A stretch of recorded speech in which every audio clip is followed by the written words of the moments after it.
Hello everyone, welcome to पढ़ लिया।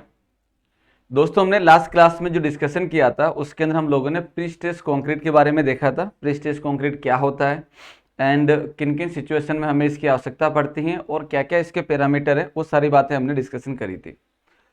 तो दोस्तों, हमने ये देखा था कि प्री स्ट्रेस कंक्रीट जो है बेसिकली अगर देखा जाए तो आरसीसी के जो ड्रॉबैक थे उसको भी कवर कर रहा है एंड इसके साथ साथ में डायमेंशन ऑफ मेंबर भी कम दे रहा है विद द हैवी लोड। अगर मेरे पास में बहुत ज़्यादा हैवी लोड है, स्पान अगर ज़्यादा है, उस केस में आरसीसी का मेंबर सफिशिएंट नहीं है या उसके लिए सूटेबल नहीं है मेंबर को प्रोवाइड करने के लिए। जैसे मान लीजिए अगर मान लीजिए जो है मैं 15 मीटर या 20 मीटर के लिए एक बीम बनाना चाहता हूँ फ्लाईओवर के लिए। नो डाउट इससे ज़्यादा ही रहती है, आपने देखा होगा। तो स्पान जो रहता है 30 मीटर तक भी रहता है समटाइम्स। तो अगर मैं उसके लिए आरसीसी का बीम बनाऊंगा तो ऑब्वियस सी बात है उसकी डेप्थ जो होगी बहुत ज़्यादा आएगी और उतना डेप्थ का सेक्शन पॉसिबल नहीं है प्रोवाइड करना। जितना ज़्यादा डेप्थ होगा और जितना ज़्यादा स्पान होगा और डेप्थ ज़्यादा होगी उतना ही ज़्यादा सेक्शन के फेल होने के चांसेस ज़्यादा होंगे। तब उस केस में जो है प्री स्ट्रेस कंक्रीट कंसेप्ट को यूज किया गया to overcome all the drawback of the IS 456 जो भी हम बीम बनाते थे। तो हमने प्री स्ट्रेस कंक्रीट के अंदर दो तरीके के जो है प्री स्ट्रेसिंग देखे थे। एक तो हम जो बात करते हैं कि जब हम प्री स्ट्रेसिंग कर रहे हैं तो दो मेथड से कर सकते हैं, एक होता है प्री टेंशन और दूसरा होता है पोस्ट टेंशन। प्री टेंशन के हम क्या करते हैं, टेंडन वायर जो हम इंसर्ट करते हैं उसको हम लोग पहले से टेंशन में दे देते हैं, पहले से पुल करके रखते हैं और उसके बाद में कंक्रीटिंग करते हैं। तो प्री टेंशन के अंदर क्या होता है दोस्तों कि उसके अंदर जो कंक्रीट है वो टेंडन वायर के साथ बॉन्ड बनाती है और बॉन्ड बना के जो है वो प्री स्ट्रेसिंग ट्रांसफर करती हैं। क्लियर है। जबकि पोस्ट टेंशन मेंबर में ऐसा नहीं है। पोस्ट टेंशन मेंबर में क्या करते हैं कि जहां पे भी हमें सेक्शन लगाना है, जहां पे हमें सेक्शन लगाना, पहले हम क्या करते हैं उस मेंबर को बना देते हैं और हमें जहां टेंडन वायर लगाने हैं वहां पे हम लोग खाली जगह यानी कि डक्ट छोड़ देते हैं। डक्ट हम लोग छोड़ देते हैं और फिर उस मेंबर को जहां पे हमें प्लेस करना है वो प्लेस करते हैं, डक्ट के अंदर टेंडन वायर इंसर्ट करते हैं और फिर वहां पे हम लोग उसको जो है स्ट्रेसिंग करते हैं। ये हम लोग पोस्ट के बाद, पोस्ट का मतलब है सारा कुछ करने के बाद में उसके अंदर प्री स्ट्रेसिस ट्रांसफर कर रहे हैं। जबकि प्री टेंशन के अंदर कंक्रीटिंग करने से पहले से ही कंक्रीटिंग करने से पहले ही हम लोग क्या कर लेते हैं, टेंडन वायर को जो है पुल करके हम लोग स्ट्रेसिस ट्रांसफर कर देते हैं। तो ये हमारे पास में दो मेथड थे। फिर हमने इसको एनालिसिस किया तो हमने ये देखा था दोस्तों कि हमारे पास में एनालिसिस करने के लिए कुछ मेथड है, जिसके अंदर सबसे पहले हमने जो है वो स्ट्रेस कंसेप्ट मेथड को देखा था। और स्ट्रेस कंसेप्ट मेथड बेसिकली ये कहता है कि जब आप प्री टेंशन लेते हैं तो टेंडन वायर आपने कहाँ अलॉट किया है, कहाँ आपने प्रोवाइड किया, उसी के हिसाब से जो है टॉप और बॉटम पे स्ट्रेसेस आएगी। अगर आप सेंटर पे जो है स्ट्रेसेस देते हैं तो जो है टॉप और बॉटम पे जो स्ट्रेस आएगी वो आ जाएगा P/A ओनली। अगर आपने कॉन्सेंट्रिक टेंडन दिया है तो कॉन्सेंट्रिक इन द सेंस कि आपने जो है टेंडन वायर न्यूट्रल एक्सिस पे लगाया है। तो वहीं अगर टेंडन वायर अगर मैं न्यूट्रल एक्सिस के बिलो लगाता हूं दोस्तों, तब उस केस में क्या होगा, तब उस केस के अंदर हमारे पास जो है अगर मैं बिलो जो है टेंडन वायर प्रोवाइड करता हूं, look at this in this one, तो क्या होगा दोस्तों, अगर मैं यहाँ पे टेंडन वायर दे रहा हूं तो दोस्तों इसकी वजह से बीम का जो बेंडिंग का शेप होगा वो कुछ ऐसा होगा। इस लोडिंग की वजह से बीम का बेंडिंग का शेप होगा कुछ ऐसा होगा। जब मैं इस इसेंट्रिसिटी का इफेक्ट P/E का इफेक्ट इसमें देख लेता हूं तो मैं इस टेंडन वायर को न्यूट्रल एक्सिस पे मान लेता हूं और न्यूट्रल एक्सिस पे मानूंगा तो इसका जो इफेक्ट आ जाएगा वो क्या आ जाएगा, पहले इसका इफेक्ट आएगा दिस इज द P/A, फिर इसका इफेक्ट देखते हैं तो ये हो जाएगा this is the +-M/Z, +-M/Z, this is the plus, this is the minus. और जब मैं इसका इफेक्ट देखता हूं तो ये हो जाएगा दोस्तों दिस इज द 1, यहाँ पे M की जगह आ जाएगा, यहाँ पे M की जगह आ जाएगा, that is the P/E/Z, P/E/Z, ये हो जाएगा माइनस, ये हो जाएगा प्लस। सिंपल है। तो माय डियर फ्रेंड्स, जब मैं टॉप पे स्ट्रेस देखूंगा तो इन तीनों का सम हो जाएगा, बॉटम पे स्ट्रेस देखूंगा तो इन तीनों का सम हो जाएगा। ये इसेंट्रिक टेंडन के लिए जो है वो फाइनल स्ट्रेसेस है टॉप और बॉटम पे। क्लियर है। नाउ माय डियर फ्रेंड्स, ये तो हो गया हमारे पास में स्ट्रेस कंसेप्ट मेथड। अगर हम जो है लोड बैलेंसिंग कंसेप्ट की बात करते हैं तो लोड बैलेंसिंग कंसेप्ट जो होता है दोस्तों वो अप्लाई होता है कर्व्ड टेंडन प्रोफाइल में। किसमें अप्लाई होता है? कर्व्ड टेंडन प्रोफाइल के अंदर। तो उसकी कहानी क्या वो भी देख लेते हैं।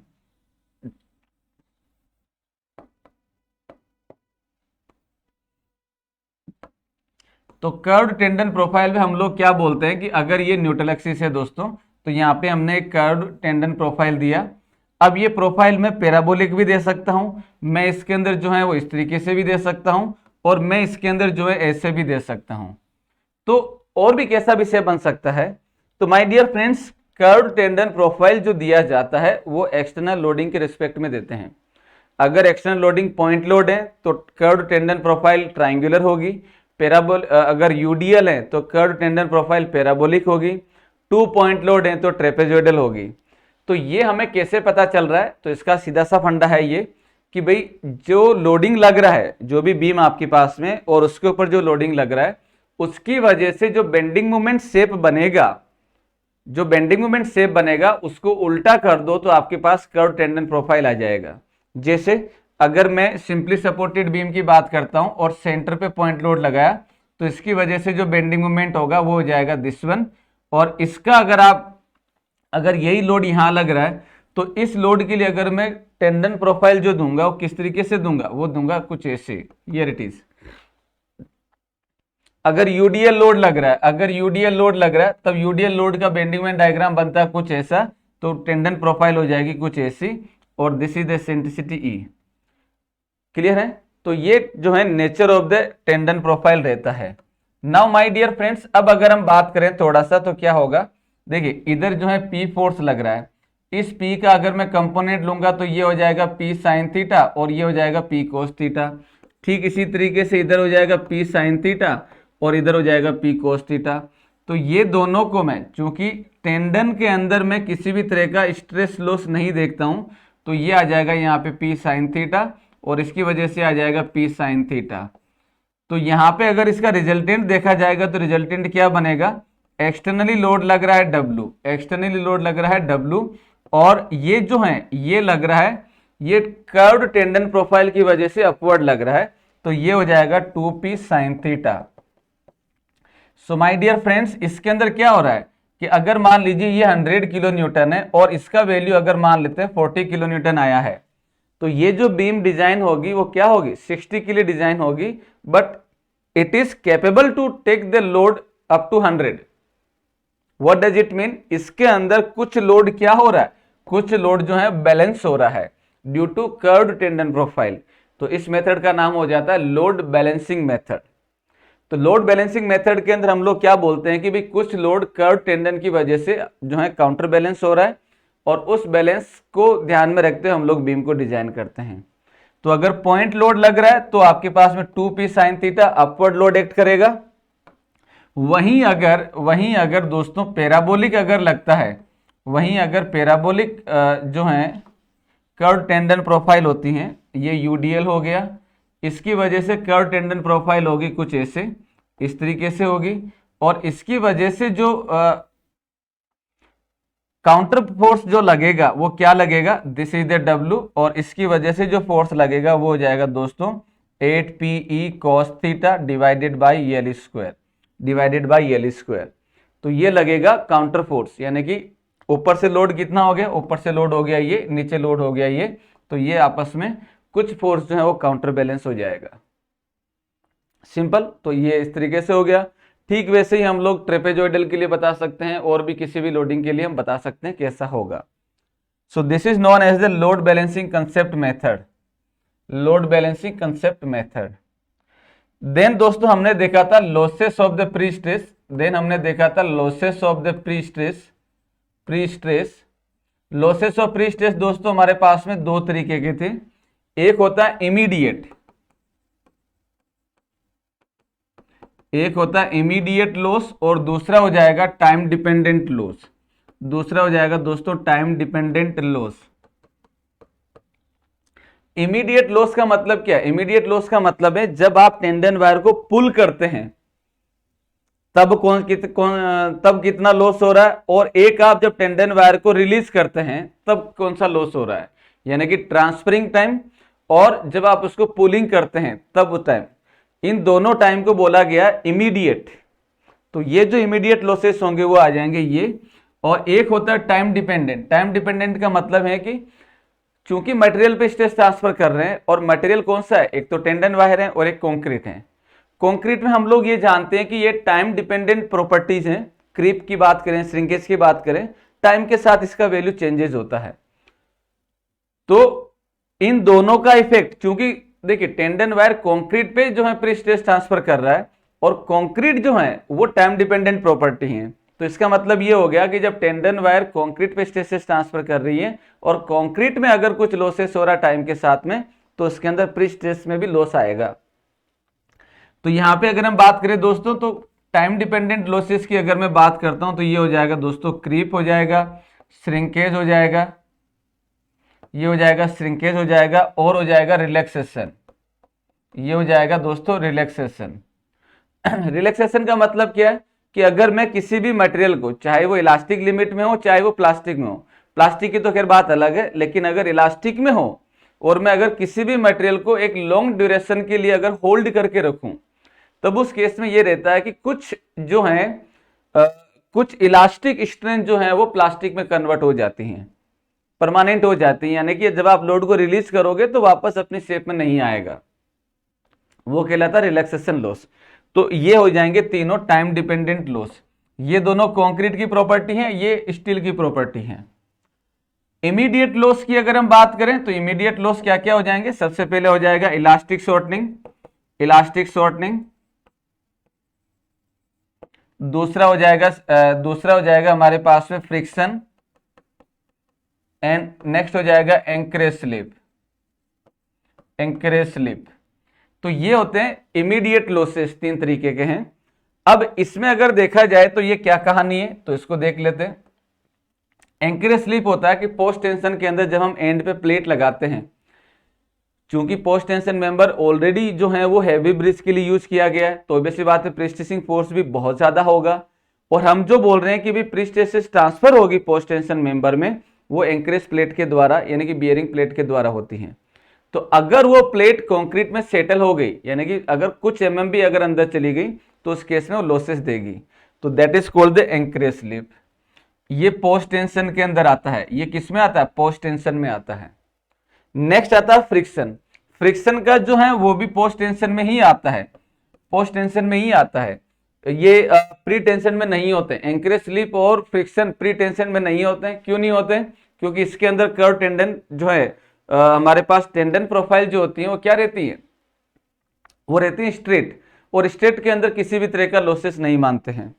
लेकिन जब कर्व टेंडन प्रोफाइल है और उसके अंदर जब हम उसको पुल करते हैं, देन एक तो अपना लेंथ चेंज करती हैं, लेंथ का इफेक्ट भी आता है और कर्वेचर का इफेक्ट भी आता है। तो फ्रिक्शन जो होता है दोस्तों वो दो तरीके, दो काइंड का कंबाइंड है, एक तो लेंथ इफेक्ट और दूसरा कर्वेचर इफेक्ट। तो वो क्या क्या है उसको लेके हमने बात कर ली थी। ये दोनों पोस्ट टेंशन के हैं और ये दोनों में आता है। इलास्टिक शॉर्टनिंग दोनों में होता है, क्रीप भी दोनों के अंदर होता है, श्रिंकेज भी दोनों में होता है, और रिलैक्सेशन भी दोनों में होता है। ये रिलैक्सेशन भी दोनों के अंदर होता है। तो ये ध्यान रखना, एग्जाम में क्वेश्चन आते हैं, which one is the time dependent loss, which is the immediate loss, like this, चार ऑप्शन बना के दे देंगे।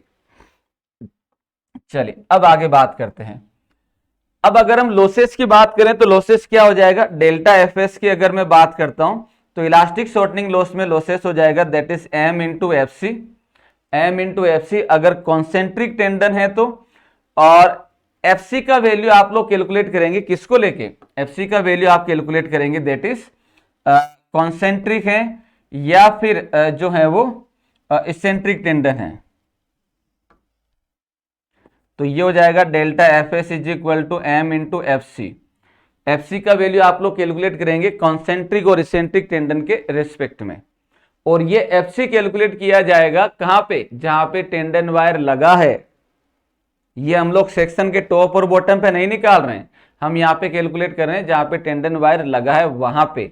तो अकॉर्डिंगली आपको वैल्यू लेना है। फ्रिक्शन की वजह से जो लॉस होगा दोस्तों वो हो जाएगा that is delta F S is equal to P naught that is the mu alpha plus K X mu alpha plus K X. So that is the loss due to the friction. जहां पे mu हो जाएगा wobble correction factor, alpha is the change in gradient between the 2 points, K is the mu हो जाएगा frictional coefficient, के हो जाएगा आपके पास में वोबल करेक्शन फैक्टर, अल्फा हो जाएगा change in gradient between 2 points, x हो जाएगा किस पॉइंट तक, यानी किस आपको अगर एंड से किस पॉइंट तक आपको लॉसेस कैलकुलेट करना, that is the X distance. Anchorage slip हो जाएगा delta F S is equal to delta, ये हो जाएगा that is E S into del by L, del हो जाएगा एंकर स्लिप, ये हो जाएगा एंकर स्लिप। क्रीप की वजह से जो लॉस होगा वो हो जाएगा delta F S is equal to phi into M into F C, phi into M into F C, this is the loss due to the creep. यानी कि ये जो वैल्यू आपने कैलकुलेट किया उसको फाई से मल्टीप्लाई कर दो, क्रीप की वजह से लॉस आ जाएगा। नाउ श्रिंकेज की वजह से जो लॉस होगा दोस्तों वो हो जाएगा डेल्टा एफ एस, और इसका वैल्यू हो जाएगा that is E S into epsilon C S. Epsilon C S is the residual shrinkage strain, जिसका वैल्यू होता है 3 इंटू 10⁻⁻⁴ प्री टेंशन के लिए, और 2 into 10⁻⁻⁴ divided by log base 10 t+2 post tension के लिए। तो अकॉर्डिंगली आपको वैल्यू लेना है। रिलैक्सेशन की वजह से जो लॉस माना जाता है वो माना जाता है that is the 3 to 5%, 3 to 5%,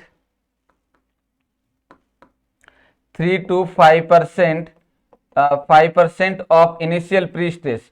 initial pre stress का 3 से 5% लेके जो भी आपको क्वेश्चन में दिया रहता है उसको लेके हम लोग कैलकुलेट कर लेते हैं। So my dear friends, these are the losses जिसको लेके आपको क्वेश्चन पूछे जाएंगे। अब यहां पे क्या रह सकता है, प्रॉब्लम कैसे कैसे पूछी जा सकती है। अगर मैं प्रॉब्लम की बात करूं दोस्तों तो आपसे ये पूछ सकता है कि भी इलास्टिक शॉर्टनिंग की वजह से परसेंटेज लॉस कितना हुआ। एक तो सीधा सीधा एफ एस पूछ लें तब तो कोई इश्यू नहीं, put the value get the answer.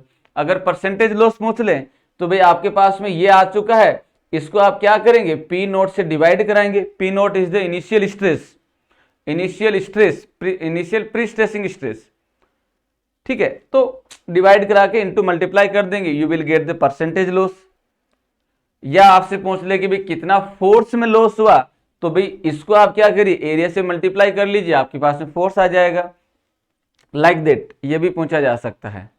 आपसे रेशियो भी पूछ सकते हैं, इसमें क्या रेशियो आ रहा है, तीनों का रेशियो बताइए एक दूसरे के रिस्पेक्ट में, तो वो भी आपसे पूछ सकते हैं। मतलब कुल मिला के बात ये है कि आपको कैलकुलेट ये करवाएगा, उसके आगे कोई मैथमेटिकल ऑपरेशन पूछ लेगा, इसका परसेंटेज निकाल के बताओ, इसको रेशियो में कन्वर्ट करके बताओ, या फोर्स निकाल के बताओ, वो सारा सिंपल मैथमेटिक्स है। तो आपको ध्यान ये रखना है और इसी को लेके आपको प्रॉब्लम बनाना है। तो read the question properly and then answer it accordingly. कोई बहुत बड़ी बात नहीं है, सिंपल से प्रॉब्लम्स हैं। चलिए नाउ रीड द क्वेश्चन, 2012 का है और क्या कह रहा है, which of the following is categorize as the long term loss in pre stress, long term loss of pre stress in the pre stress concrete member. Long term का मतलब है टाइम डिपेंडेंट लॉस कौन सा है, time dependent loss है हमारे पास में creep हो गया, श्रिंकेज हो गया और रिलैक्सेशन हो गया।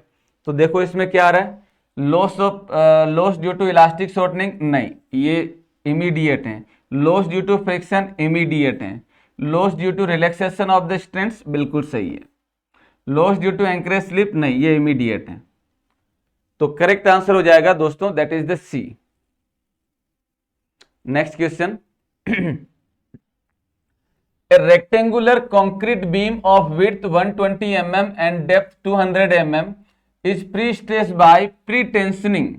मेथड का नाम दे रखा pre-tensioning और सेक्शन आपके पास में 120 into 200 pre-stressed by pre-tensioning to a force of 150 kilonewton at an eccentricity 20 mm। pre-stressing force आपको दे रखा 150 kilonewton, eccentricity आपको दे रखा 20 mm। The total cross-sectional area of the pre-stressing steel is 187.5 mm square। pre-stressing steel का area जो दे रखा है वो आपको दे रखा है 187.5। Take modulus of elasticity of steel and concrete 2.1 into 10⁵ mega pascal. 3.0 into 10 raised to the power 4 megapascal respectively. That's okay. The percentage loss of stress in the pre-stressing steel, percentage loss of stress in the pre-stressing steel due to elastic shortening of the concrete is, elastic shortening की वजह से जो है concrete में कितना loss हो रहा है वो आपको बताना है। तो हम ये जानते हैं दोस्तों, अब देखो हमें क्या बताना है, क्या बताना है, परसेंटेज लॉस। तो परसेंटेज को भी छोड़ते हैं, पहले हम इलास्टिक डिफॉर्मेशन की वजह से कितना लॉस हो रहा है वो आपको बताना है। तो हम ये जानते हैं डेल्टा एफ एस जो हो जाएगा दोस्तों वो होता है M into F C, M into F C. M का वैल्यू कितना, अगर मैं मॉडुलर रेशियो का वैल्यू देखता हूं तो ये हो जाएगा दोस्तों ई एस अपॉन ई सी, और जिसका वैल्यू हो जाएगा आपके पास ई एस का वैल्यू है 2.1 into 10 raise to the power 5 into 3.0 into 10 raise to the power 4। सो एम का वैल्यू आ जाएगा आपके पास, दैट इज एम का वैल्यू आ जाएगा 2.1 into 10 raise to the power 5 divided by 3 into power 4। So this value is the 7। तो एम का वैल्यू हो गया दोस्तों 7। अब हमें निकालना एफ सी। एफ सी क्या होता है, एफ सी हो जाएगा stress in concrete at the level of, stress in concrete at the level of tendon wire. तो माय डियर फ्रेंड्स, ये आपके पास में कोई भी एक सेक्शन है, दिस इज द सेक्शन, और ये आपके पास में न्यूट्रल एक्सिस से मान लीजिए। तो मैं यहाँ पे क्या शो कर रहा हूं, देखो टेंडन वायर मैंने लगाई यहाँ पे, तो सबसे पहले प्री स्ट्रेसिंग फोर्स की वजह से बन गया हमारे पास डायग्राम, ये हो गया P बाई ये। तो भाई हमारे पास ये वैल्यू आ गया दिस वन। नाउ प्लस, अब हमें इसके अंदर लाइव लोड या डेड लोड नहीं दिया है, तो नहीं दिया तो उसको शामिल भी नहीं कर रहे। अब इसकी वजह से जो डायग्राम बनेगा दोस्तों, वो डायग्राम कैसा बनेगा, वो बनेगा कुछ इस तरीके से, लाइक दिस। और ये जो वैल्यू देगा, इन दोनों का जो सम होगा वो वैल्यू देगा आपको, दैट इज ये हो जाएगा आपके पास में P बाई ए, और ये हो जाएगा दोस्तों that is P dot E divided by Y into Y divided by E. भाई हम लोग वैल्यू कहां पे निकाल रहे हैं, हम लोग वैल्यू निकाल रहे हैं जहां पे हमें टेंडन वायर लगा हुआ है, जहां पे हमारे पास टेंडन वायर लगा हुआ है, दिस इज द वन। ई का वैल्यू तुम्हें गिवन है, व्हाट इज दैट, ई का वैल्यू गिवन है 20, पी का वैल्यू गिवन है 150, एरिया आपको पता है, सब कुछ पता है। तो just put the value and the solve it. चलिए, तो ये हो जाएगा दोस्तों, मैं लिख देता हूं, that is the P by A plus P dot E plus P dot E divided by I by E. I by E को मैं E को ऊपर भेज देता हूं, तो ये हो जाएगा E स्क्वायर, और नीचे रह जाएगा ओनली I, ये बच जाएगा ओनली I। तो FC का जो वैल्यू आएगा दोस्तों वो क्या हो जाएगा, FC is equal to force हो जाएगा 150 into 10 raise to the power 3 divided by area, area हो जाएगा 120 into 200 plus 150 into 10 raise to the power 3 into 20 का square divided by BD cube by 12। तो 120 इंटू 200 का क्यूब बाई 12।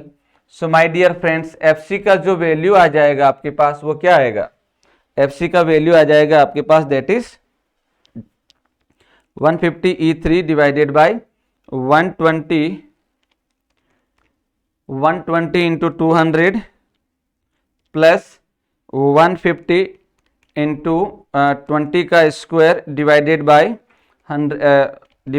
120 इंटू 200 का cube divided by 12। So this value will be 7, this value will be 7। तो ये value आपके पास में आ गया दोस्तों 7 mega pascal, 7 mega pascal.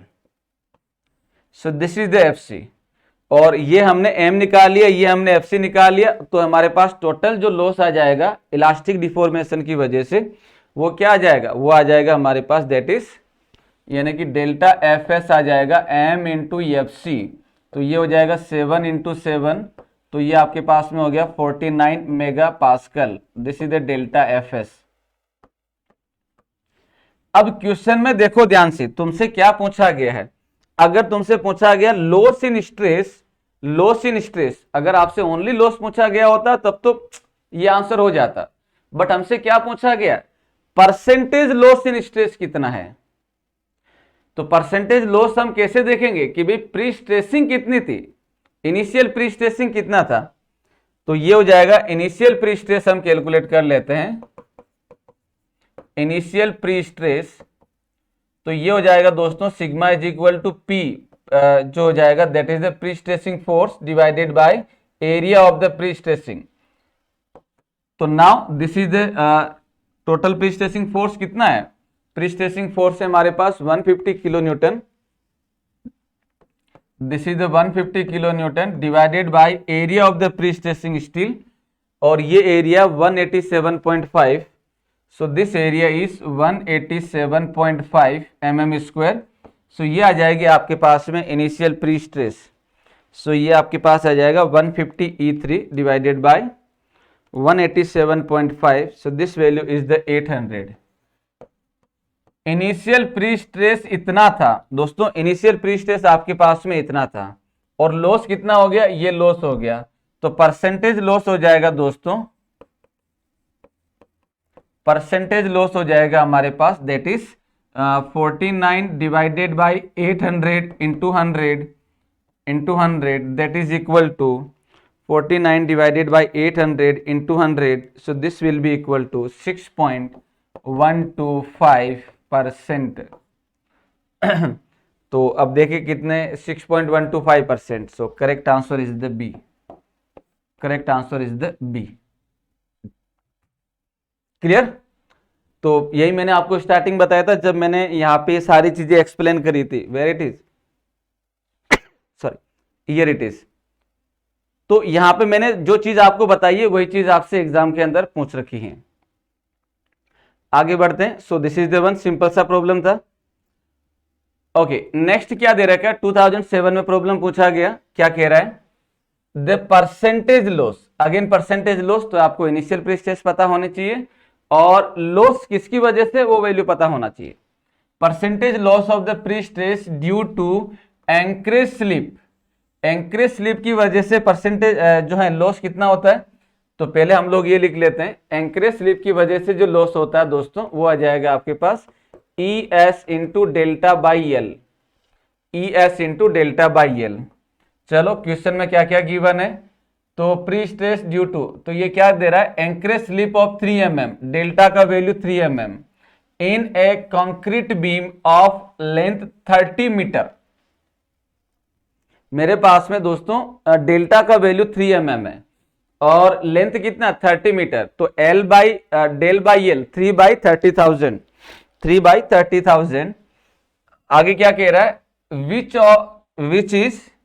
which is post tension by a tendon with a initial pre-stress of 1200 megapascal। आपको initial pre stress दे रखा है तब तो कोई इश्यू नहीं है, and modulus of elasticity equal to 2.1 into 10⁵ megapascal is, क्या होगा वो हमें देखना है। तब तो इसका सारा डेटा दे ही रखा, put the value get the answer, इसमें तो कुछ है ही नहीं।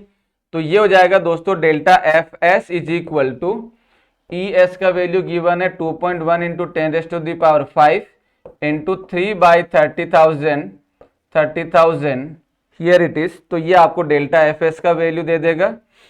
तो क्या होगा इसका answer, 2.1 into 3 divided by 30,000। So this value will be, ये जो वैल्यू दे रहा है आपको वो दे रहा है 21 mm, this is the 21 mm। तो ये 21 मेगा पास्कल स्ट्रेस है ना ये, तो डेल्टा एफ एस का वैल्यू आ गया 21 मेगा पास्कल। अब आपको क्या करना है, परसेंटेज लॉस निकालना है। परसेंटेज लॉस हो जाएगा दोस्तों that is the delta F S, यानी कि 21 divided by initial pre stress 1200 into 100। So this value will B कितना आ रहा है, ये आपके पास में आ जाएगा 21 डिवाइडेड बाय 12, तो 1.75%। सो माय डियर फ्रेंड्स, इसका आंसर आ जाएगा दिस इज द 1.75%। तो कैलकुलेशन में ध्यान रखिएगा, हल्का सा यहाँ पे तुम्हें जो ऑप्शन दे रखे हैं सारे 1, 7 और 5 में दे रखे हैं। तो डेटा को पुट करते टाइम ध्यान रखिएगा, कुछ मिस्टेक अगर हो गया, 1 0 भी अगर आपने कम ज़्यादा कहीं लगा दिया तो सारे पॉसिबल ऑप्शन यहाँ पे दे रखे हैं। तो be aware while putting the data. चलिए नेक्स्ट बढ़ते हैं। Here is the question, same GATE 2007 के अंदर ही है।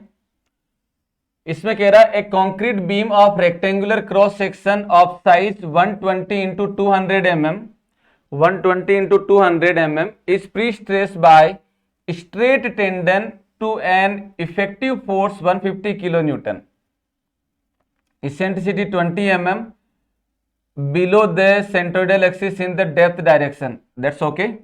The stresses at the top and bottom fiber of the sections are. तो टॉप और बॉटम फाइबर पे आपको क्या करना है, स्ट्रेस निकालनी है। तो देख लेते हैं, डायग्राम बना लेते हैं, क्या कहानी है इसका। तो भाई हमारे पास जो सेक्शन दे रखा है वो सेक्शन दे रखा है कुछ ऐसे, लुक एट दिस।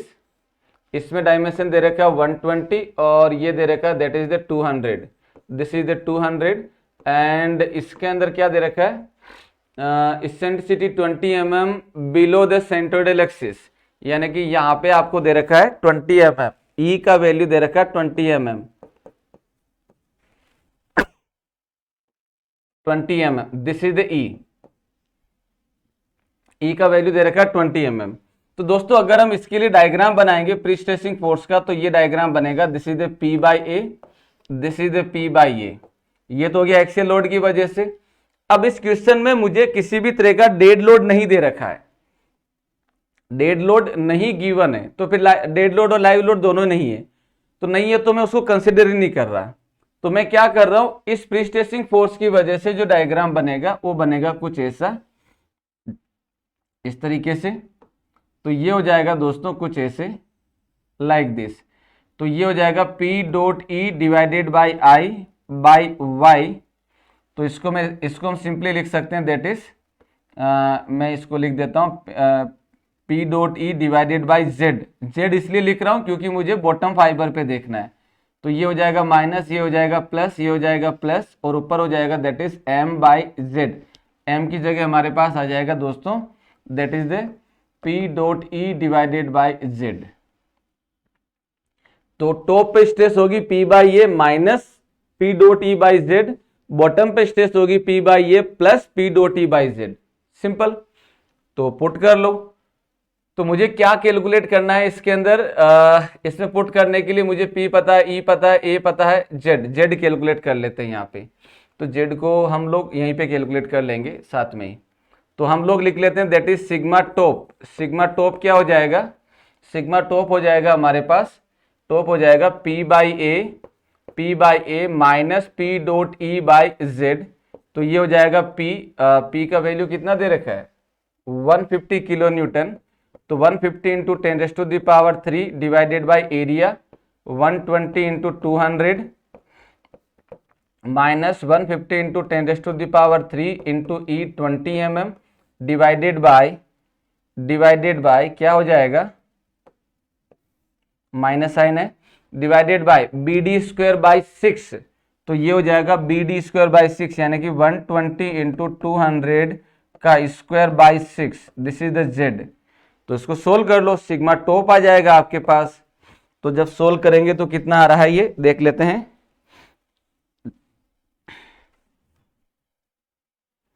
तो ये आ रहा है 150 E3 divided by that is the 120 into 200।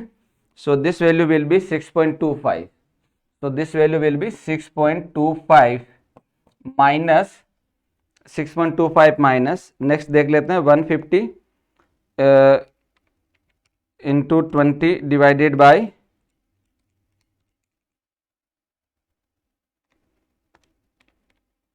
So this is the 3.75, this is the 3.75।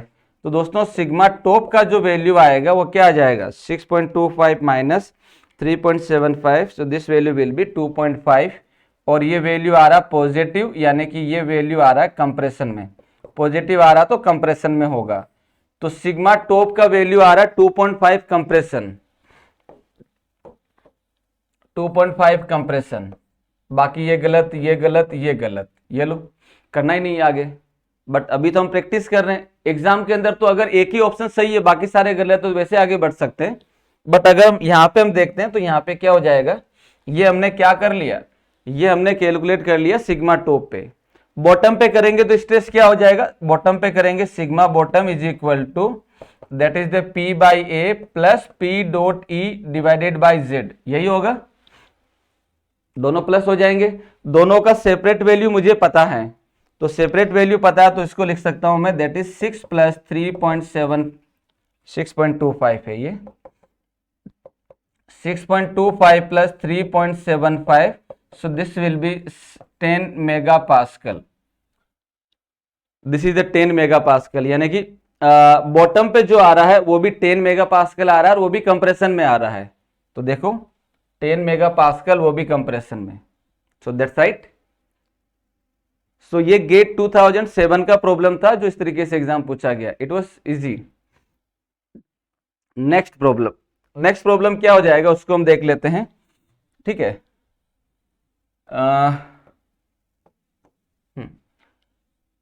IS 13431980 ये प्री स्ट्रेसिंग का कोड है। Limit to the minimum characteristic strength of the pre stress concrete for post tension work and pre tension work.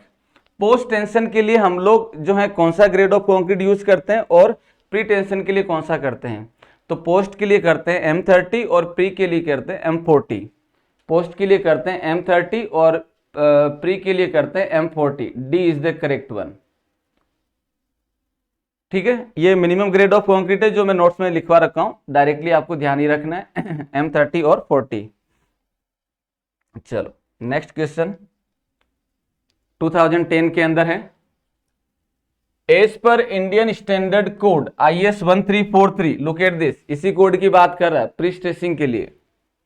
As per Indian standard code of the practice for the pre stress concrete, आगे लिख भी रखा है IS 13431980, the minimum grades of concrete to be use for the post tension. Post tension के लिए होता है M30 and pre tension इसके लिए होता है M40। Structural elements are respectively, तो देख लो 30-40 जो इसमें आ रहा है वो सही है, 30-40 सही है। सेम क्वेश्चन था। Next one 1993। सो देखते हैं क्या होगा इसमें। Let JD is the lever arm coefficient. JD क्या होता है, ये लीवरआर्म फैक्टर कहलाता है जिसके अंदर जे होता है लीवरआर्म कोफिशिएंट, जिसको हम लोग 1 - k/3 से हम लोग रिप्रेजेंट करते हैं। D is the effective depth, तो this is the JD. Be the lever arm, that's okay, between the resultant tensile force T in the reinforcing oblique pre-stressing steel and the resultant compressive force C in the concrete of reinforced or pre-stress concrete beam। ये हम जानते हैं JD को हम किससे represent करते हैं दोस्तों। ये हमारे पास में कोई सेक्शन बना हुआ है और इस सेक्शन के लिए अगर हम स्ट्रेस डायग्राम बनाते हैं तो सपोज करिए ये हमने स्ट्रेस डायग्राम बनाया, यहाँ पे फोर्स लग रहा है दैट इज द T, यहाँ पे लग रहा है दैट इज द C, तो इसको हम लोग जेडी से रिप्रेजेंट करते हैं, हियर इट इज। तो यही चीज लिखी है, resultant compressive force resultant tensile force के बीच का जो डिस्टेंस है वो जेडी है, जिसको हम लीवरआर्म बोलते हैं। आगे क्या कह रहा है, when subjected to increase in the external bending movement, अगर मैं बेंडिंग मूवमेंट को इंक्रीज कर रहा हूं तब विच of the following statement is true in reinforce and in pre stress concrete beam. जब मैं बेंडिंग मोमेंट को इंक्रीज करता हूं दोस्तों तब उस केस में आरसी बीम और प्री स्ट्रेस बीम में क्या क्या इफेक्ट होगा वो आपको बताना है। अब इफेक्ट क्या होगा उससे पहले हम लोग क्या देख लेते हैं, जो है वो सेक्शन के बारे में देख लेते हैं, क्या क्या कहानी है इसकी, किसके रेस्पेक्ट में बात कर रहा है। क्योंकि बेंडिंग को इंक्रीज करते हैं तो बहुत सारे पैरामीटर है जो अफेक्ट करते हैं।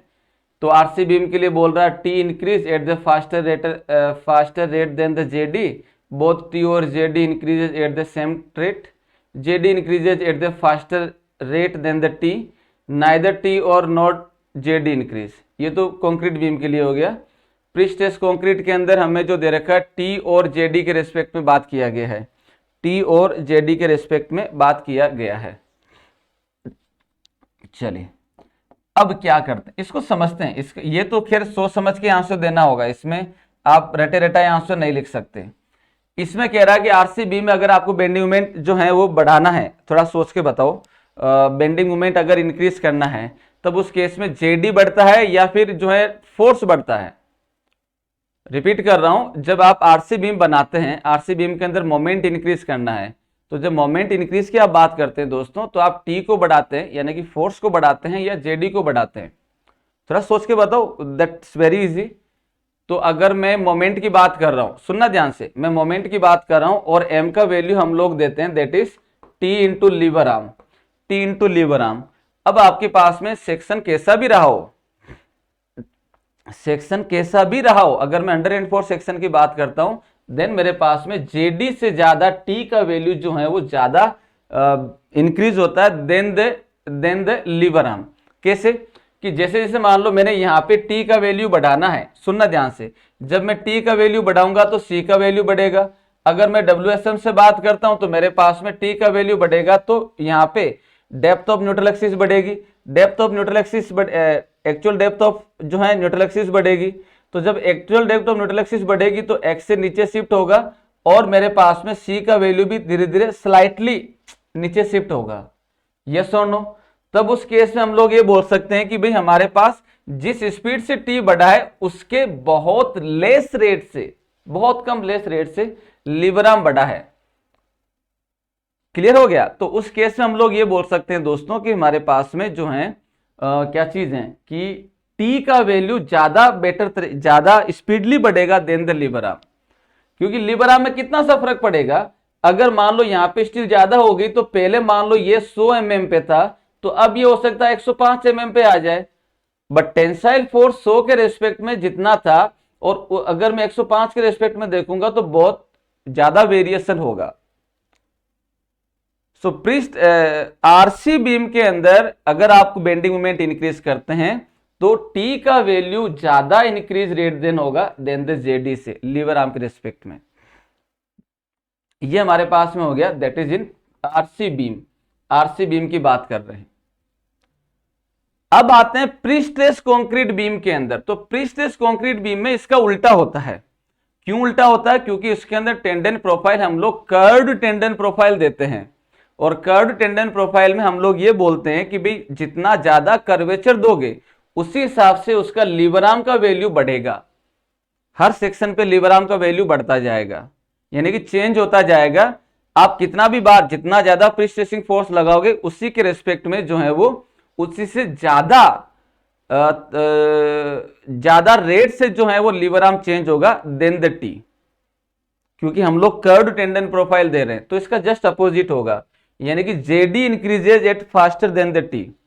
अगर यहाँ पे टी ज्यादा हो रहा है जेडी से तो इसका उल्टा होगा, ये हो जाएगा। इसके अंदर देखो कहाँ है, टी इंक्रीजेज जेडी, नहीं ये नहीं होगा, ये नहीं होगा, दिस इज द वन।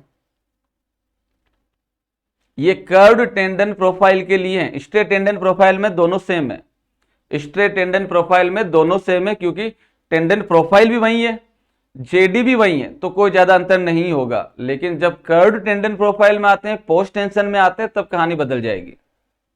तो हमें तो कॉमन आंसर देना है, तो कॉमन के लिए बात होगी ये चीज।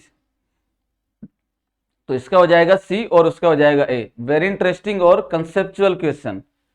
मतलब हम प्रॉब्लम बना लेते हैं, थ्योरी पढ़ लेते हैं, लेकिन उसको ऑब्जर्व जब तक नहीं करेंगे ना कि क्या चीज हुआ है, तब तक ऐसे क्वेश्चन के आंसर नहीं दिए जा सकते। और ये क्वेश्चन आई एम श्योर पुराना, हाँ पुराना ही है, 1993 यानी कि 2000 से पहले के हैं। और मैं कई बार आपको क्लास में बोल चुका हूं, इवन प्रैक्टिस के टाइम बोल चुका हूं कि अगर आप ये क्वेश्चन आसानी से बना ले रहे हैं तो आप वाकई मान के चलो कि आपका सब्जेक्ट अच्छा बन गया है। अंतर देखो क्वेश्चन में क्या चीज पूछी गई है, क्लियर है? चलिए, सो this is the one. Next one, next question कह रहा है 1992 का है। द लॉस ऑफ द, ये हो जाएगा दोस्तों, दैट इज, ये क्वेश्चन क्या कह रहा है, the loss of the pre stress due to elastic shortening of the concrete of the shortening of concrete is least of, यानी कि ये कह रहा है कि भाई इलास्टिक शॉर्टनिंग की वजह से कंक्रीट में जो लॉस हो रहा है वो किसकी वजह से हो रहा है, वो आपको आंसर देना है। तो माय डियर फ्रेंड्स, अगर मैं इलास्टिक शॉर्टनिंग की वजह से सोचता हूं तो इलास्टिक शॉर्टनिंग में क्या होता है कि अगर मैंने एक वायर को, सुनना ध्यान से, अगर मैं एक वायर को पुल करता हूं और उसको अगर मैं रिलीज करता हूं तो उसमें किसी भी तरह का लॉस नहीं होगा। सुनना ध्यान से, मैंने सिंगल वायर लिया, उसको मैंने पुल किया हाइड्रोलिक जैक के द्वारा, पुल करके मैंने जो है होल्ड करके रखा, होल्ड करके रखता हूं, तब क्या होगा कि पूरा का पूरा एग्जैक्टली होल्ड नहीं होता, थोड़ा सा रिलीज हो जाता है। तो सिंगल वायर के अंदर हम लोग ये बोलते हैं कि भाई हम इसके अंदर लॉसेस को ये एक तरीके से कांस्टेंट मान के चलते हैं। लेकिन अब अगर मैं 2 वायर या 3 वायर को अगर साइमल्टेनियसली अगर मैं उसको पुल कर रहा हूं, पहले मैंने पहले वायर को पुल किया और उसको होल्ड करके रख दिया, दूसरा और तीसरा वायर अभी एज इट इज है, फिर मैंने दूसरे वायर को पुल किया, फिर तीसरे वायर को पुल किया, तो अगर मैं मल्टीपल वायर लेता हूं तब उसके अंदर लॉसेस का वैल्यू इंक्रीज होता जाएगा। सिंगल वायर में हम लोग कांस्टेंट मानते हैं। तो इसमें क्या हो जाएगा, the loss of pre stress due to elastic shortening of concrete is least in, सबसे लीस्ट किस में होगा तो वो आपको बताना है। तो सबसे लीस्ट होगा दोस्तों, सबसे लीस्ट किस में होगा, ये लीस्ट होगा, देखिए अगर मैं प्री टेंशन की बात करता हूं, सुनना ध्यान से, प्री टेंशन की बात करता हूं तो प्री टेंशन में मल्टीपल वायर और सिंगल वायर का कोई लेना देना नहीं है, सारे के सारे वायर एक ही जगह लगे तो सबको एक साथ पुल करते हैं, और वो भी कंक्रीटिंग करने से पहले। तो प्री टेंशन के अंदर कोई लेन देना नहीं है, क्योंकि सारे के सारे वायर एक जगह और सबको एक साथ पुल करते हैं, उसमें कोई फर्क नहीं पड़ेगा। लेकिन पोस्ट टेंशन के अंदर जो है सबसे लीस्ट जो होगा वो सिंगल वायर में होगा, और अगर मेरे पास में मल्टीपल वायर है तो उसके अंदर लॉसेस ज्यादा होंगे। तो अब देखो क्या चीज कह रहा है, 1 वायर इन प्री टेंशन, तो कोई फर्क नहीं, प्री टेंशन को लेके हम कुछ नहीं बोलते हैं, क्योंकि सिंगल वायर है तो सिंगल का अपना एक खुद का रहेगा, और प्री टेंशन में वैसे भी सारे के सारे वायर 1 वायर हो या मल्टीपल वायर हो सब एक जगह ही रहते हैं। पोस्ट टेंशन के अंदर अगर 1 वायर है तो सबसे लीस्ट होगा, और अगर मल्टीपल वायर आ जाते हैं, प्री टेंशन में मल्टीपल वायर का कोई रोल नहीं है, मल्टीपल वायर पोस्ट टेंशन में अगर मैं बात करता हूं, और इसमें क्या बोल रहा है, multiple wire post tension beam subjected to sequential prestressing. Sequential prestressing का मतलब पहले एक वायर को किया फिर दूसरे वायर को करते हैं, तो जब मैं पहले वायर को करता हूं तो उसमें जो भी कांस्टेंट आना है वो वैल्यू डेल्टा एफएस का वैल्यू आ गया, लेकिन जब मैं दूसरे वायर को करता हूं तब उस केस के अंदर क्या होगा, दूसरे वायर में कोई लॉस नहीं होगा, लेकिन पहले वाले वायर के अंदर लॉसेस होगा।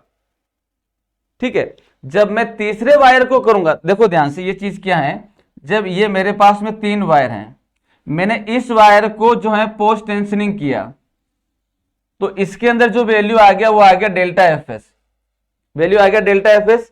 अब सुनना ध्यान से, ये हो चुका है, आपने इसको पोस्ट टेंशनिंग करके होल्ड कर दिया, अब आप इसको पोस्ट टेंशनिंग कर रहे हैं, जब आप इसको पोस्ट टेंशनिंग करेंगे तो माय डियर फ्रेंड्स इसमें वैल्यू आ जाएगा डेल्टा एफएस, लेकिन इसके अंदर इसका ट्वाइस हो जाएगा, ट्वाइस ऑफ दिस। जब आप इसमें पोस्ट टेंशनिंग करेंगे तो इसके अंदर वैल्यू बढ़ जाएगी, एक टाइम्स और बढ़ जाएंगी, यानी कि जब आप इसको टेंशनिंग करेंगे तो ये वैल्यू हो जाएगा आपके पास में, that is 3 times delta FS into ये हो जाएगा 2 टाइम्स। तो इसका मतलब ये रहा कि पोस्ट टेंशनिंग में जब हम बात करते हैं मल्टीपल वायर के रेस्पेक्ट में, तो सबसे ज्यादा जो लॉस होगा, अगर मैं इन तीनों के अंदर बोलूं तो सबसे ज्यादा लॉस होगा इसमें, उससे कम लॉस होगा इसमें, और इसके अंदर हम लोग जो है लीस्ट मानते हैं, सबसे कम मानते हैं। तो this is the post tensioning system. तो हमसे क्या पूछा गया, हमसे पूछा गया that is shortening of the concrete is least in, सबसे कम किसमें, तो सबसे कम होगा पोस्ट टेंशन के अंदर सिंगल वायर में, 1 वायर पोस्ट टेंशन बीम, इसके अंदर सबसे कम होगा और बाकी में सबसे ज्यादा होगा।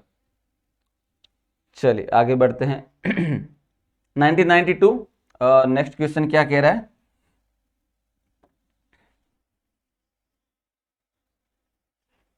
चलिए, तो दोस्तों इसमें क्या कह रहा है देख लेते हैं। इसमें कह रहा है ए यूनिफॉर्मली डिस्ट्रीब्यूटेड, ये हमें बोल रहा है that is uniformly distributed load intensity W acting on A simply supported pre stress concrete beam of span L producing A bending moment M at the mid span, तो पहले एक काम करो, इसको यही बना लो। क्या कहानी बोल रहा है ये आपके पास में सिंपली सपोर्टेड बीम है और इसके ऊपर जो लोड लग रहा है वो लोड लग रहा है W, और ये क्या कर रहा है, इसकी वजह से दोस्तों जो है वो बेंडिंग मोमेंट आ रहा है।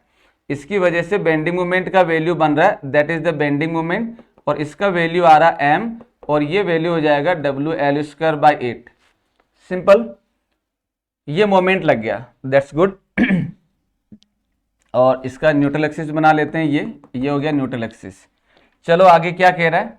आगे कह रहा है टू बी बैलेंस्ड बाय, ये साफ साफ क्लियरली बोल रहा है कि भाई ये जो है पूरी तरीके से बैलेंस हो रहा है। किसके द्वारा ये बैलेंस हो रहा है दोस्तों? That is a parabolic tendon with zero eccentricity at the ends and the eccentricity E at the mid span. ये क्या हो रहा है? ये हो रहा है दोस्तों कुछ ऐसे, यहाँ पे आपने केबल प्रोफाइल लगाई है पैराबोलिक, यहाँ पे P फोर्स लगा है, यहाँ पे P फोर्स लगा है, और दोस्तों ये यहाँ पे इसेंट्रिसिटी हो रहा है E। तो ये कह रहा है कि ये पूरा का पूरा क्या कर रहा है? काउंटर बैलेंस हो रहा है, that is the counter balance. तो काउंटर बैलेंस होने का मतलब ये रहा कि भाई यहाँ पे इस इसेंट्रिसिटी की वजह से जो मोमेंट आ रहा है वो मोमेंट क्या हो जाएगा? That is the P into E into cos theta, P into E into cos theta, that is the one. So my dear friends, ये जो है काउंटर बैलेंस कर रहा किसको लेके? M को लेके, दिस इज द M को लेके, जितना M लग रहा था उसी को काउंटर बैलेंस कर रहा, तो this is the one. So here I can say ये क्या हो जाएगा? ये हो जाएगा the pre stressing force required depends on, pre stressing force किस पे डिपेंड करेगा? तो दोस्तों ये डिपेंड करेगा दैट इज